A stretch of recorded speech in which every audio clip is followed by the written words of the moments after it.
Hi everyone, it's Evangeline here at eTrailer. Today we have the Yakima OnRamp LX Bike Rack. We're going to take a look at how it fits here on our 2024 Leisure Travel Unity Motorhome.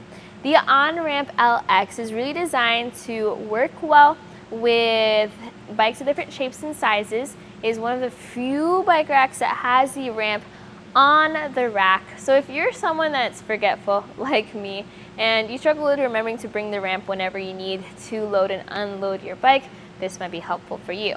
Now, being used with this motorhome, yes, it does work, and yes, it is gonna be a great fit for your heavy electric bikes. We are currently using this rack with an extension. Now, this extension is something that the owners of this motorhome use for their different racks or for their tow bar when they flat tow, but it actually works really well for this bike rack. So this extension here adds 8 inches, and that's measured from hitch pin hole to hitch pin hole, but it also has a drop of 4 inches. Now, I don't necessarily think this needs a drop. In fact, if you can get a straight across extension, that might work better for you because then you'll have more ground clearance.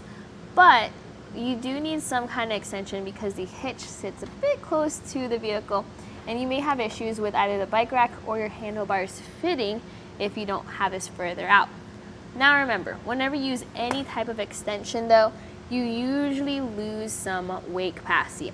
Good rule of thumb is half your actually weight capacity from your tongue weight capacity on your hitch receiver.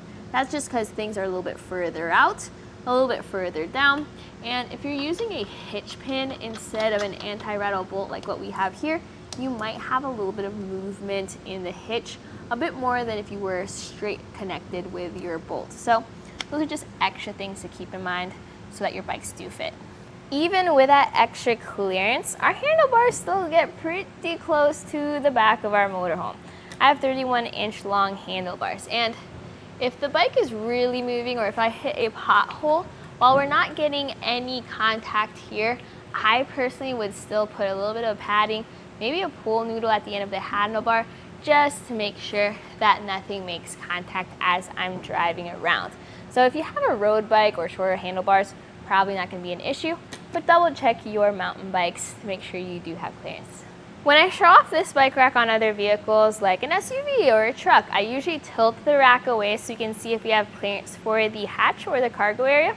In our case here, not really a feature you would need for your motorhome. And that's going to be good too, because in order to tilt this rack away, it does involve pulling 2 pins, which can get tricky on your own. Check out our full demo here on our site if you're curious about how that function works. But today on our motorhome, we're going to skip that function and go straight into seeing how this rack and the bike works. So the way this holds on to your bikes is you have 3 touch points. 1 and 2 are going to be your wheel straps, securing your front and your rear wheel at a 45-degree angle. Your 3rd touch point is going to be your frame mount, and this is where you can get more or less clearance with your different bikes. This is where no matter what type of frame you have, step-through frame, women's bike, or a mountain bike like this, you do have a little bit of adjustability to where you can secure your bike. I personally prefer a wheel-mounted rack, but this is nice for its versatility. The trays also have chocks to make sure you have a really good fit against your tire, and these slide out for different wheelbases with a maximum wheelbase of up to 54 inches, which is pretty impressive. Now, to remove those straps, we press these levers and lift up on the strap, and once this is out, you also have the option of securing it in the little tab to the side. That way, once you have to ramp your bikes up or down, this is going to be out of the way. Before you take the frame mount off, I do recommend taking out your ramp if you are going to use it.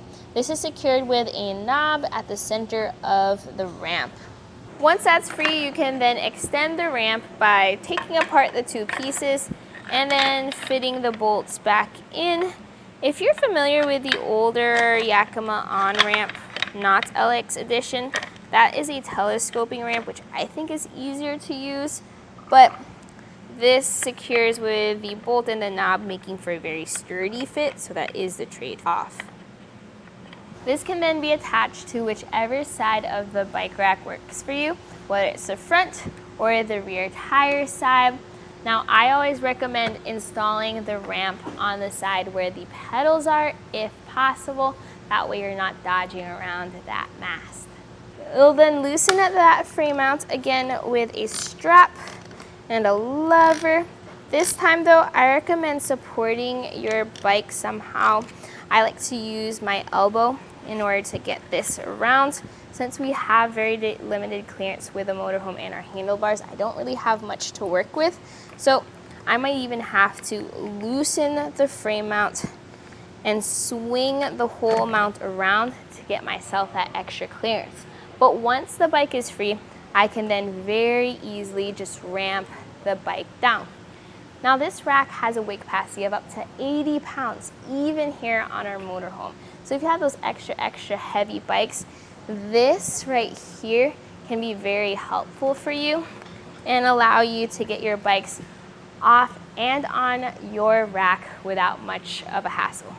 With the bike off, the ramp is back on. Let's take some measurements. So this is gonna add some length to the back of your motorhome, especially again if you have some kind of extension attached.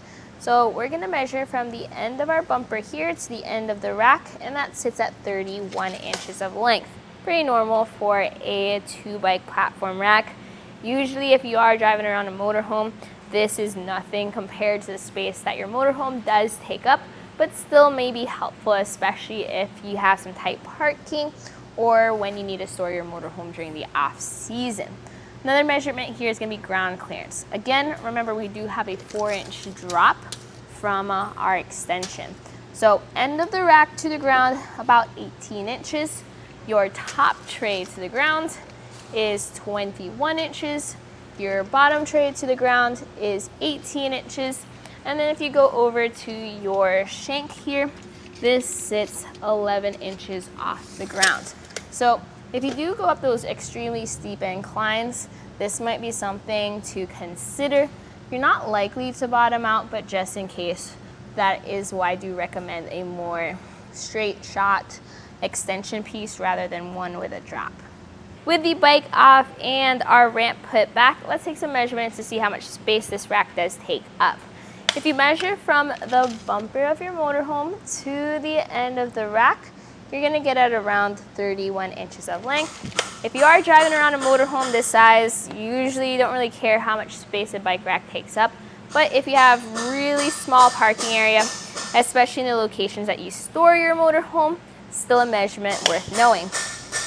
The next measurement is gonna be ground clearance. So keep in mind again, we do have that 4-inch drop as well as an 8-inch extension. So if we measure for where the bikes go, I like to measure at the tray to the ground, 21 inches here at the furthest tray, and then 18 inches here in the lower tray. So for most of those bikes, that's gonna be fine. You may not even need to use the ramp with it in the drop position. But again, if you are carrying 80-pound bikes, it might be something worth considering. But the next thing is over here at the end of the rack to the ground, 18 inches, and where the shank is to the ground, that's 11 inches. Now that's pretty low to the ground. If you have extremely steep inclines or if you have those really tall or steep hills, you may want to consider getting an extension piece that goes straight across and does not give you a drop. That will give you better ground clearance, and even with that higher ground clearance, since you do have the ramp, it should still all work out okay, where you get full usability of your bikes and the rack, and you are protected from bottoming out. This has a more compact or portable position. To do that, you pull this lever or this knob here, and you just bring the entire mast down, and it snaps into place in that position. And then you have to pull the 2 pins. So if you were going to tilt this rack away, you start by pulling that pin and then pinching and pulling this other pin while lifting up on the rack. So for tilt away, you just bring the whole rack down. For the portable position, we just bring the rack up and then make sure to put that first pin right back in before you drive away. Now there is a little bit of movement of this rack, but that's mainly because of that extension piece, make sure you use a good anti-rattle device, and that should minimize any of that movement. Measuring from the bumper to the end of the rack, this time it now sits at about 12 inches away, or 1 foot. Big difference compared to when it was folded down. Again, when you do store your motorhome during the off season, you'll probably want it in this position because it'll take up a lot less space. So this is what it's going to look like behind your motorhome. This is also how you're going to store it in your garage or in a shed if you don't want it on the motorhome. So with that 80-pound weight capacity and the included ramp, I do like the Yakima OnRamp LX, and I do like its versatility. I wish the ramp was easier to use, but I understand that's what you got to do so that you can keep it stored on the rack. Yakima has always been a solid brand, makes solid racks, and this does have a lot of security features to it as well, whether it's the lock that goes onto that anti-rattle bolt or the cable lock that is included with your rack. Now, if you are looking for alternatives, one big thing I recommend is the Rocky Mounts Gigawatt. That also has an 80-pound weight capacity, and that one is a little bit easier for loading and unloading the bikes. It does have a front wheel mount and multiple straps. With that, it does have a ramp included with the rack, but the ramp is not stored on the rack. So it does depend on what you are prioritizing. If you like Yakima things or have other Yakima products and you want everything key to like, this is the way to go, especially with having that ramp included and attached. This was a look at the Yakima OnRamp LX bike rack for your 2 heavy electric bikes, and you saw it on a 2024 Leisure Travel Unity Motorhome.